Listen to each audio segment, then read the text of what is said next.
3 years of intensive preparation preceded the McFaddin-Ward House's opening as a museum in March 1986.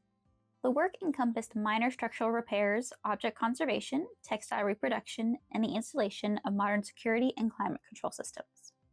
While the building required relatively little structural intervention, damaged wooden elements, including railings, column capitals, and sections of the front porch, were carefully repaired. Painted surfaces were refreshed, seamed copper gutters were added to the upper porch levels, and repairs were made to the porch flooring. Chimneys were also rebuilt and restored. Inside, close attention was given to wall finishes. Paint analysis guided the accurate restoration of colors for walls, ceilings, and moldings. In rooms with wallpaper, reproductions were selected to carefully match original patterns whenever possible. Particularly delicate work was required in spaces featuring hand-painted canvas walls and ceilings, including the pink parlor, breakfast room, and conservatory.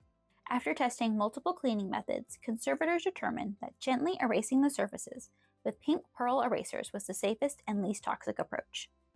Mild commercial cleaners were used for the ceilings. In total, a team of 21 conservators, technicians, and volunteers dedicated more than 3,000 hours to cleaning 168 square yards of painted canvas. Textile restoration was equally exacting. Specialists from firms such as Scalamandre produced reproduction fabrics and decorative elements that closely duplicated the originals, while skilled local craftsmen completed the intricate stitching, leatherwork, and quilting. Today, visitors can experience the results of this extensive effort firsthand.